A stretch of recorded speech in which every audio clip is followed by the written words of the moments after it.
यह कहानी पूर्ण रूप से काल्पनिक है और केवल मनोरंजन के उद्देश्य से बनाई गई है।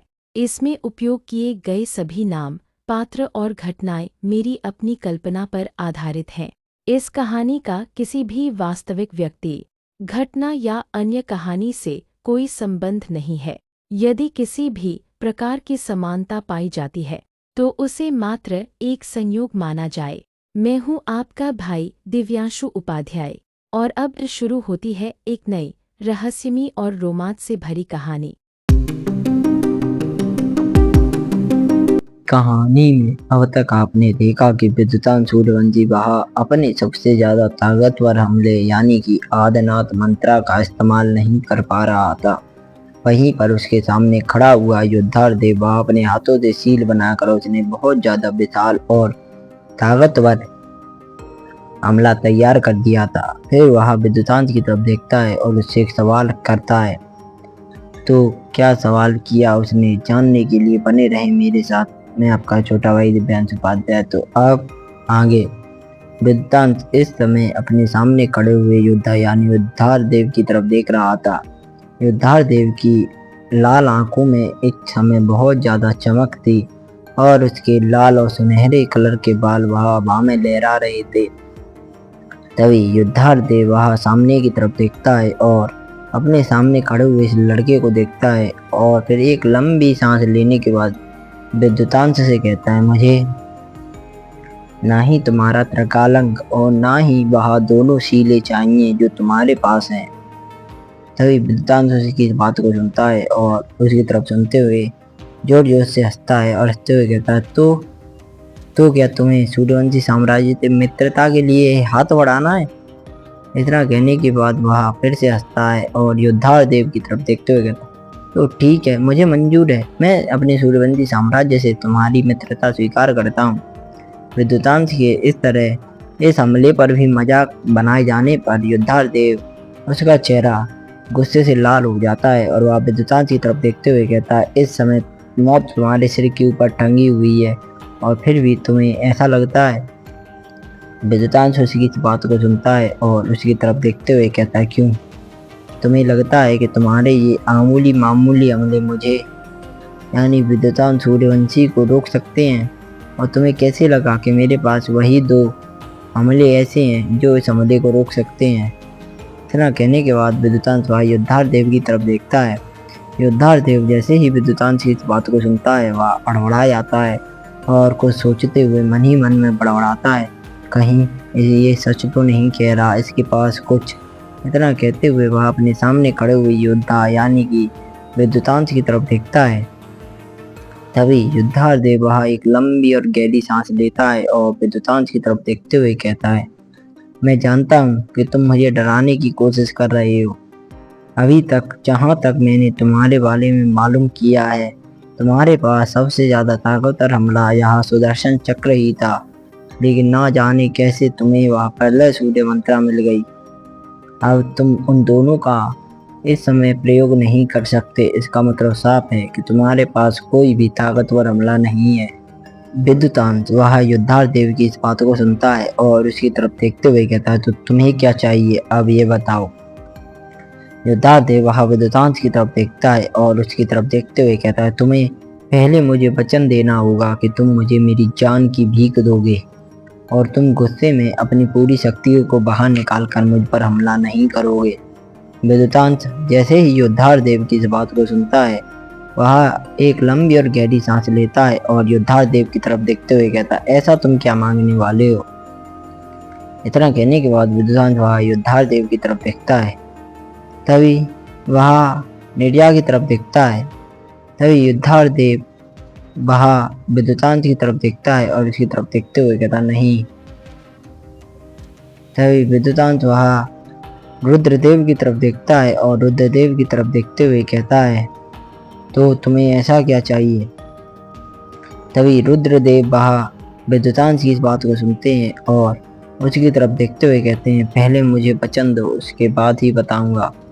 विद्युतांश जैसे ही उसकी इस बात को सुनता है वह एक लंबी और गहरी सांस लेता है और लंबी और गहरी सांस लेने के बाद वह योद्धार देव यानी रुद्रदेव के कहता है, ठीक है, भाई कहानी को बीच में रोकने के लिए माफी, मेरे मुंह से एकदम या युद्धार देव निकल रहा है। इसका सीधा सा मतलब ये है कि मैं रुद्रदेव बोलना चाह रहा हूँ। तो अब कहानी आगे। विद्युतान सूर्यवंशी जैसे ही उसकी इस बात को सुनता है वह उसकी तरफ देखते हुए कहता है, ठीक है, जाओ, दिया तुम्हें अभयदान। इतना कहने के बाद वह युद्धादेव यानी रुद्रदेव की तरफ देखता है। तभी रुद्रदेव वह विद्युतान सूर्यवंशी की तरफ देखता है और एक लंबी और गहरी सांस लेने के बाद कहता है, मुझे तुम्हारा वह दिव्य परमेश्वर पेंडल चाहिए। विद्युतान उसी की इस बात को सुनता है और अपनी आंखें चौड़ी करते हुए उसे देखने लगता है। तभी युद्धादेव यानी कि रुद्रदेव उसकी तरफ देखता है और उसकी तरफ देखते हुए कहता है, ऐसे क्या देख रहे हो? तभी विद्युतांत वह उसकी तरफ देखता है और उसकी तरफ देखते हुए कहता है, मैं समझा नहीं। तभी रुद्रदेव वह विद्युतांत की तरफ देखता है और उसकी तरफ देखते हुए कहता है, वह नीला पेंडल जो तुम्हें महेश्वर लोक को तबाह करने के पश्चात मिला। विद्युतांत जैसे ही उसकी इस बात को सुनता है वह हड़बड़ा जाता है और रुद्रदेव की तरफ देखते हुए कहता है, तुम्हें उस नीले पेंडल से क्या मतलब?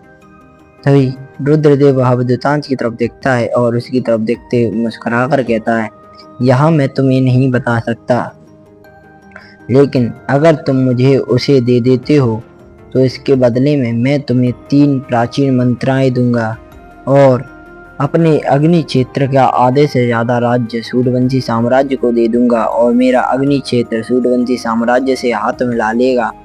और इसी के साथ जो प्राचीन 10 दल एक साथ तुम्हारे राज्य पर हमला करने के लिए आ रहे हैं, उनसे सूर्यवंशी साम्राज्य के साथ मेरा अग्नि क्षेत्र कंधे से कंधा मिलाकर लड़ेगा।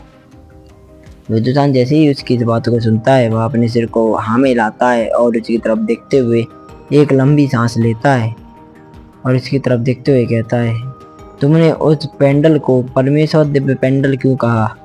तभी युद्धादेव यानी कि रुद्रदेव वह विद्युतांत की तरफ देखता है और उसकी तरफ देखते हुए कहता है, इसे तुम्हें कोई मतलब नहीं। बस अगर तुम मुझे वह परमेश्वर दिव्य पेंडल दे देते हो, इसके बदले तुम जो कुछ मांगोगे वह सब कुछ देने के लिए मैं तुम्हें तैयार हूँ। तभी विद्युतांत वह रुद्रदेव की तरफ देखता है और उसकी तरफ देखते हुए कहता है, मुझे पहले मेरे सवालों का जवाब दो, उसके बाद ही मैं को सोचूंगा। विद्युतांत की इस बात को सुनने के बाद रुद्रदेव वह उसे देखने लगता है और उसके चेहरे पर गुस्सा देखने लगता है, लेकिन फिर भी वह अपना आपा नहीं खोता और विद्युतांत की तरफ देखते हुए कहता है, देखो, वह सिर्फ एक अद्वैत की अमानत है, मुझे सिर्फ इतना पता है। विद्युतांत वह रुद्रदेव की तरफ देखता है और उसकी तरफ देखते हुए कहता है, आगे बोलो। तभी रुद्रदेव वह विद्युतांत की इस बात को सुनता है और अपने सिर को विद्युतांत की तरफ करते हुए अपने दांतों को मिचमिचाने लगता है और विद्युतांत की तरफ देखते हुए कहता है, क्यों, इतना काफी नहीं है? तभी विद्युतांत वह उसकी तरफ देखता है और उसकी तरफ देखते हुए कहता है, और जो सच है वह बताओ। तभी रुद्रदेव वह अपने दांतों को पीसता है और दांतों को पीसते हुए कहता है, उस पेंडल के सभी हिस्सों को एक साथ जोड़ने के बाद कोई भी योद्धा एक अद्भुत योद्धा बन सकता है। उस पेंडल में अद्भुत बनने का राज छुपा हुआ है, जो कि दुनिया की सबसे आखिरी और बहुत ज़्यादा ताकतवर रैंक है। विद्युतांत उसकी तरफ देखता है और उसकी तरफ देखते हुए कहता है, ये तो मुझे मालूम है। तभी रुद्रदेव वह विद्युतांत की तरफ देखता है और उसकी तरफ देखते हुए कहता है, तो तभी विद्युतांत उसकी तरफ देखता है और उसकी तरफ देखते हुए कहता है, मुझे इसके बारे में इतना मालूम हुआ है कि इसके 4 भाग हैं, जिनमें से एक मेरे पास है, मतलब बाकी के 3 भाग कहाँ हैं? विद्युतांत की इस बात को सुनने के बाद रुद्रदेव वह विद्युतांत की तरफ देखता है और एक लंबी और गहरी सांस लेने के बाद अपनी फटी हुई आंखों से विद्युतांत की तरफ देखते रहता है और अपने हाथों की सील पूरी करता है, जिसके बाद रुद्रदेव के पीछे बनी हुई वह अग्नि से बनी हुई आवा वह चटकटाने लगती है और उसके अंदर से वह भाला हवा को चीरता हुआ सीधा विद्युतांत की तरफ बढ़ने लगता है। विद्युतान जैसे ही उस भाले को अपनी तरफ आता हुआ देखता है वह हड़बड़ा जाता है। तभी रुद्रदेव वह विद्युतांश की तरफ देखते हुए चिल्लाकर कहता है, ये मेरी सबसे ताकतवर मंत्रा अग्नि शैतान का दिव्य भाला है। इसे तू लड़के इन शक्तियों के हिसाब से तो नहीं तोड़ सकता। अगर तूने अपनी शक्तियाँ बढ़ाई तो तू अपने वचन को तोड़ देगा और सूर्यवंशी साम्राज्य पर ऐसा कलंक लगेगा जिसके जिम्मेदार तू होगा। इतना कहने के बाद वह विद्युतांश की तरफ देखने लगता है। तभी विद्युतांश वह उस भाले को अपनी तरफ आता हुआ देखता है। विद्युतांश वह जानता था कि अगर उसने अपना वचन तोड़ा तो सूर्यवंशी साम्राज्य पर दाग लग जाएगा और वह अपनी सबसे ताकतवर सीलों का इस्तेमाल यहाँ कर नहीं सकता था। और जहाँ पर आदिशि देव ने उसे जो 3 मंत्राएं दी थी उनमें से विद्युतांश ने एक आदिनाथ मंत्रा को तो सीख लिया था, लेकिन वह इसका इस्तेमाल यहाँ पर नहीं कर सकता था क्योंकि इसके लिए विद्युतांश की शक्तियाँ बहुत ज़्यादा कम थीं। तभी विद्युतांश वह अपने दांतों को पीसता है और सामने की तरफ देखते हुए कहता है, आखिरकार किस धर्म संकट में फंस गया मैं। इतना कहने के बाद वह अपने हाथों की सील बनाता है और सील बनाकर पूरी करता है। जैसे ही वह अपने हाथों की सील बनाता है उसके पीछे एक और विद्युतांश खड़ा दिखने लगता है जो कि एक आत्मा के रूप में था। तभी वह विद्युतांश के सिर से एक तीसरी आंख खुलती है। तभी विद्युतांश सूर्यवंशी का चिल्लाकर कहता है, तेरे नेत्र का हमला। उसके इतना कहते ही उस विद्युतांश के सिर के ऊपर जो तीसरी आंख खुली थी उससे वो एक बिजली से बना हुआ भाला वह को चीरता हुआ सामने की तरफ बढ़ने लगता है। वह भाला आयाम को चीरता हुआ दरारें लाता हुआ सामने की तरफ बढ़ता ही चला जा रहा था। तभी योद्धादेव उस भाले को अपनी तरफ आते हुए देखता है और मुस्कुराकर कहता है, लड़के तेरा यह भाला मुझे रोक नहीं सकता। इतना कहने के बाद वह जोर जोर से हंसने लगता है। तभी वह भाला आयाम को चीरता हुआ सीधा सामने वाले भाले से जा टकराता है, लेकिन जैसे ही त्रिनेत्र द्वारा बनाया हुआ वह भाला योद्धादेव के अग्नि शैतान के भाले से टकराता है, वह कुछ ही पलों में जलकर राख हो जाता है और अग्नि शैतान का वह भाला सीधा विद्युतांश की तरफ बढ़ने लगता है। वह भाला इस समय विद्युतांश से 20 कदम पीछे रह गया था। तभी विद्युतांश वह अपने हाथों की छील बनाता है और चिल्लाकर कहता है, अगर मैं अपने 2 अमलों की ताकत को इस्तेमाल नहीं कर सकता तो क्या हुआ, लेकिन मैं अपने शरीर की ताकत तो इस्तेमाल कर ही सकता हूँ। इतना कहते हुए वह अपने हाथों की सील बनाने लगता है और वह अपने शरीर को तबाह करने को तैयार था, क्योंकि विद्युतांश जानता है कि अपने शरीर को तबाह करने के बाद उसकी जो आत्मा है वह अर्ध विनाशक रैंक से सर्वेश्वर चरम के सर्वेश्वर योद्धा के पास पहुंच जाएगी और उसकी शक्तियां अर्ध विनाशक से 1 कदम पीछे हो जाएंगी। लेकिन विद्युतांश के पास इससे कोई दूसरा अच्छा ऑप्शन था ही नहीं, क्योंकि वाकई में विद्युतांश के पास जितनी भी सीलें थी वह बहुत ज़्यादा कमज़ोर सीलें थी। तो विद्युतांश वह अपने हाथों की सील बनाकर अपने शरीर को तबाह करता है उससे पहले विद्युतांश के पीछे का आयाम फटता है और वहां से एक रोशनी हवा को चीरते हुए सामने आती है और सीधा जाकर उस भाले से टकरा जाती है। जैसे ही दोनों अमले एक दूसरे से टकराते हैं वहां पर एक जोरदार और भीषण धमाका होता है। ये धमाके से पूरा अल्पा साम्राज्य कांप जाता है और अल्पा साम्राज्य का आसमान लाल हो जाता है। अल्पा साम्राज्य के सिंहासन पर बैठा हुआ अल्पा साम्राज्य का लीडर वहां तुरंत सिंहासन के साथ जमीन पर जा गिरता है और सभी लोग अपनी अपनी जगह से जमीन पर जा गिरते हैं। वहां पर इतनी जोर से तबाही आई थी कि पूरा का पूरा अल्पा साम्राज्य वह अग्नि में झुलस गया था। तभी योद्धादेव यह सब कुछ देखता है और हड़बड़ाते हुए अपने हाथों की सील बदलता है। उसके हाथों की सील बदलते ही अल्पा साम्राज्य में फैली हुई अग्नि वह शांत होने लगती है। तभी रुद्रदेव वह सामने की तरफ देखता है और सामने की तरफ देखते हुए चिल्लाकर कहता है, विद्युतांश सूर्यवंशी तुमने छल किया।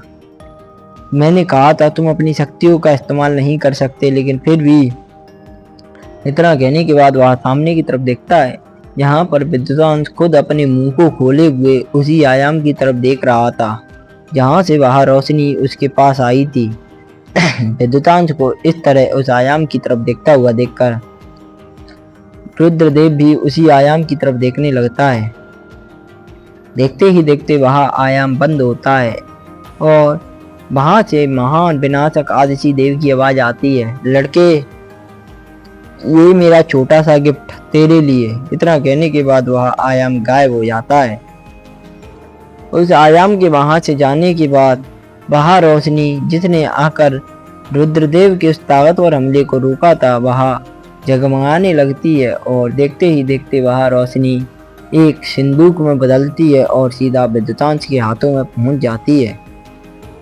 विद्युतांश तुरंत उस रोशनी को अपने हाथों में लेता है और उसे हाथों में लेने के बाद उसे खोलता है।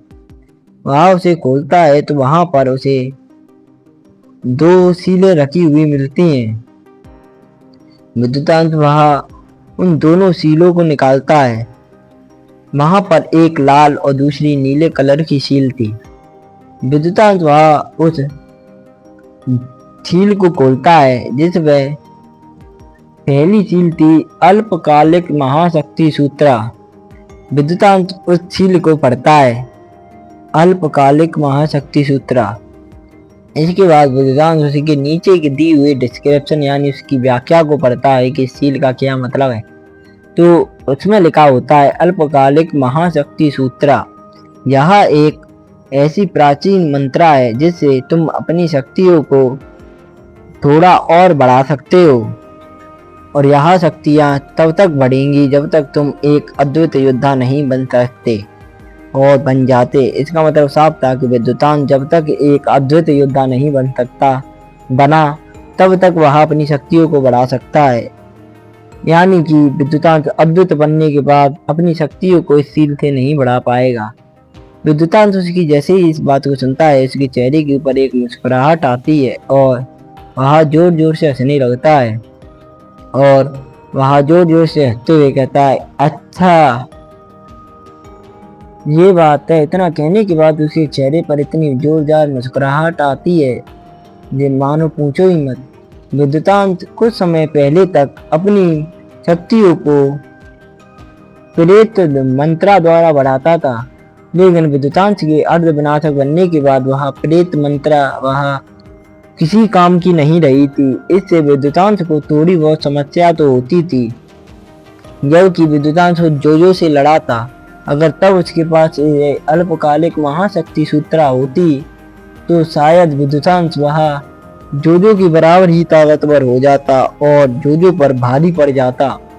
अभी विद्युतांश वह पहली सील को उठाता है जिस पर विद्युतांश वह उस स्क्रॉल को खोलता है जिसके ऊपर लिखा हुआ था त्रिकाल संग्रह मंत्रा। उसके नीचे लिखा हुआ था महाअस्त्र त्रिकालन के अंदर एक ऐसा संग्रह है जिसके अंदर तुम किसी भी जीवित व्यक्ति तक को भी अंदर कैद कर सकते हो। विद्युतांश जैसे ही उसकी इस बात को सुनता है उसके चेहरे पर एक मुस्कुराहट आती है, लेकिन वह व्यक्ति या तो खुद अपनी मर्जी से त्रिकालन के अंदर जाना चाहिए या फिर वह तुमसे ज्यादा कमजोर हो तभी तुम उसे कैद कर सकते हो। अगर तुमने खुद से ज्यादा ताकतवर व्यक्ति को त्रिकालन के अंदर कैद किया तो वह कुछ ही समय में अपने आप बाहर निकल आएगा। विद्युतांश जैसे ही उन दोनों सीलों की इस बातों को सुनता है उसके चेहरे के ऊपर एक मुस्कुराहट आती है और वह मुस्कुराते हुए कहता है, अरे वाह मजा आ गया। तभी विद्युतांश को वहां पर एक नीले कलर की हीरे जैसी चमकती हुई मणि दिखती है। विद्युतांश उस मणि को उठाता है।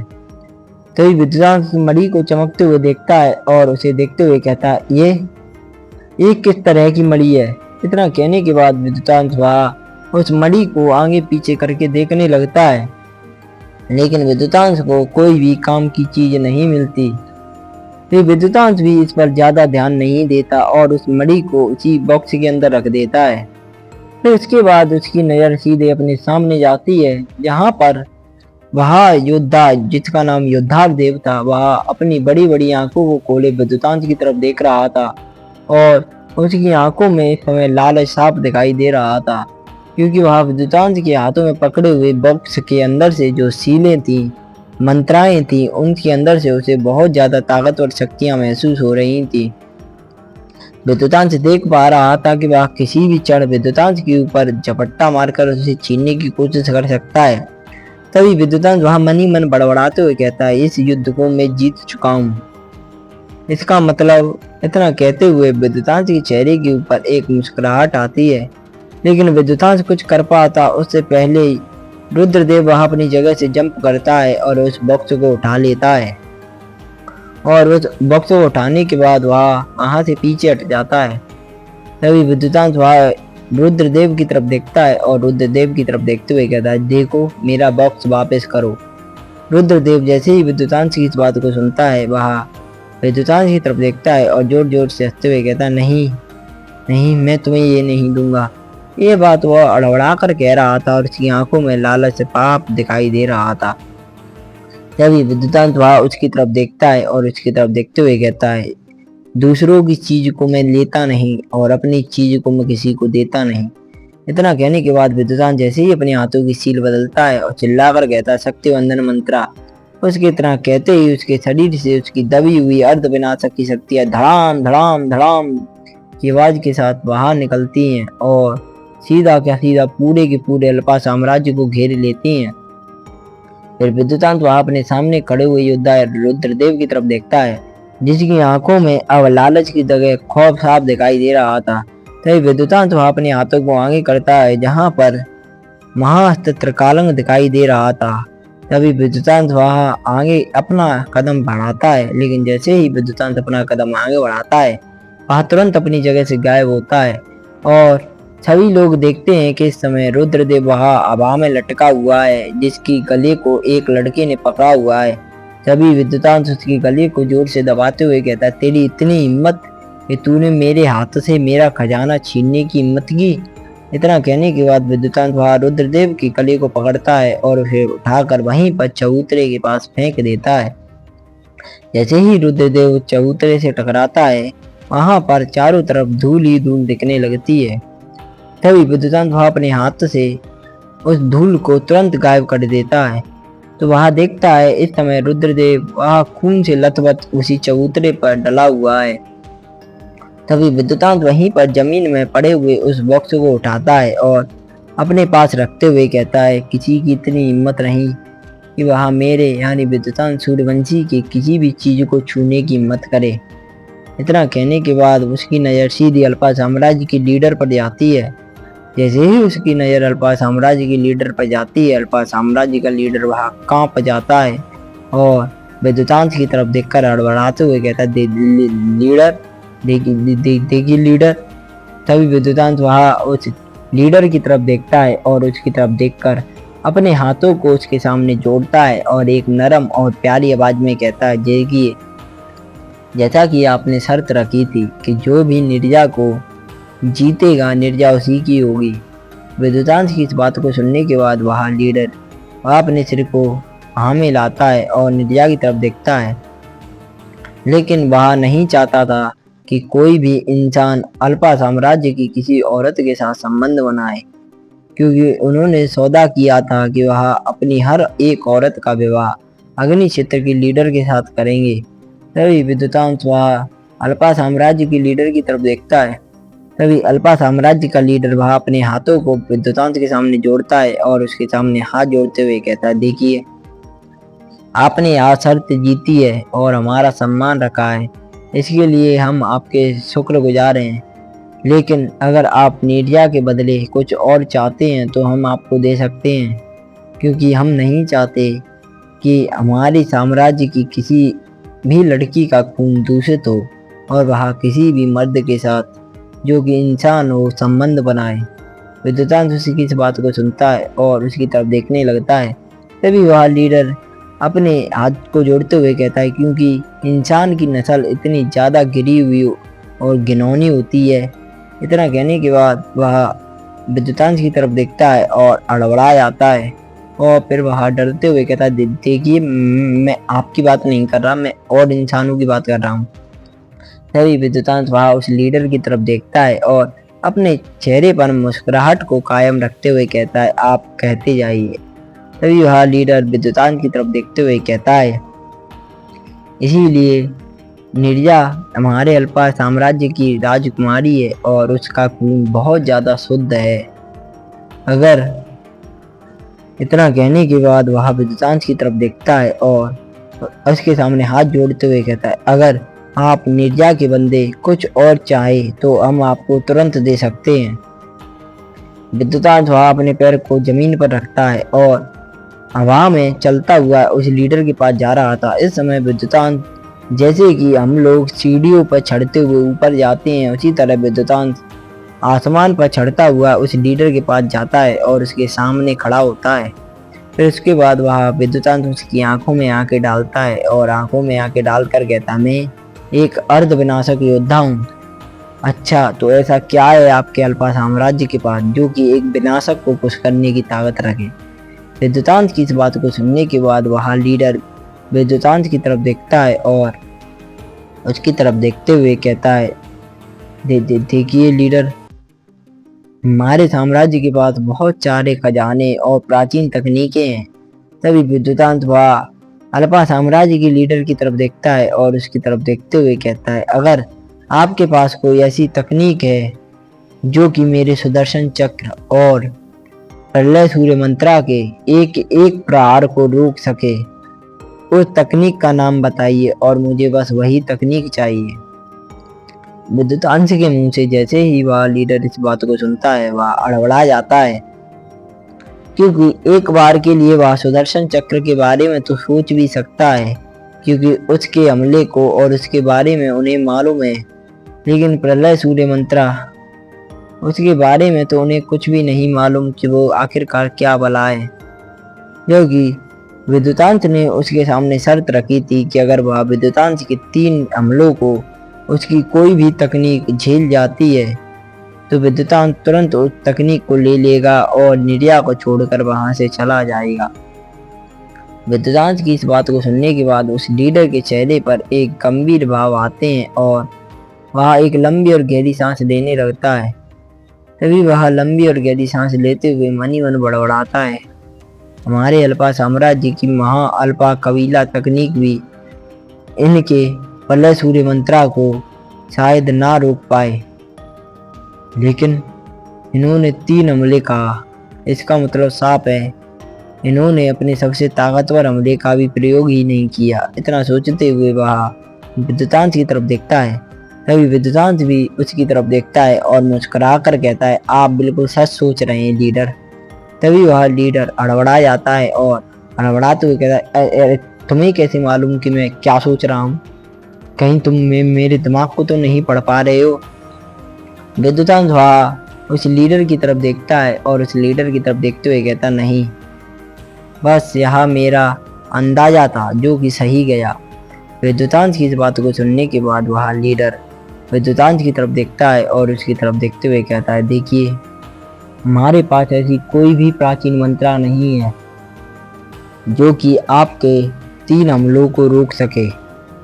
तभी विद्युतांश वह उसकी तरफ देखता है और उसकी तरफ देखते हुए कहता है, देखिए, मैं चाहता तो नीरजा को अपने साथ जबरदस्ती भी ले जा सकता था, और आप भी जानते हैं कि आपकी पूरी सेना, और इतना कहते हुए उसकी नज़र रुद्रदेव की तरफ जाती है जो कि खून की हालत में वहीं पर पड़ा हुआ था, और ना इस चचुंदर से मुंह के व्यक्ति की सेना में इतनी हिम्मत है कि वह मुझे रोक सके, और मैं चाहता तो अपने पूरे सूर्यवंशी साम्राज्य की सेना के साथ आपके अल्पा साम्राज्य पर हमला करता, जिससे आपके अल्पा साम्राज्य को मुझे धूल में मिलाने में सिर्फ उतना ही समय लगता जितना समय आपको इस सिंहासन से उठकर अल्पा साम्राज्य के राजमहल तक जाने के लिए लगता। विद्युतांश की इस बात को सुनने के बाद वह लीडर तुरंत विद्युतांश की तरफ देखने लगता है। वह जानता था कि उसे यहाँ से उठकर अल्पा साम्राज्य के महल में जाने में सिर्फ 10 मिनट का समय लगेगा, और उसके सामने खड़ा हुआ यह जवान लड़का 10 मिनट में पूरे के पूरे अल्पा साम्राज्य को तबाह करने की बात कर रहा है।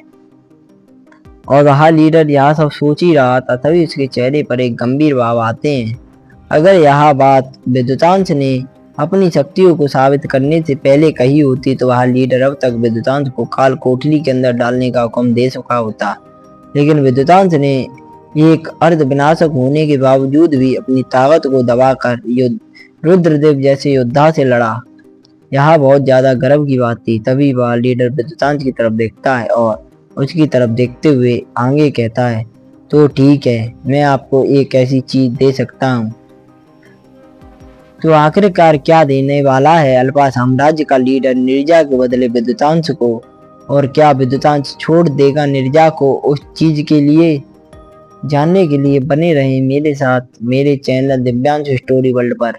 मैं आपका छोटा भाई दिव्यांशु उपाध्याय। राम राम सभी भाइयों को।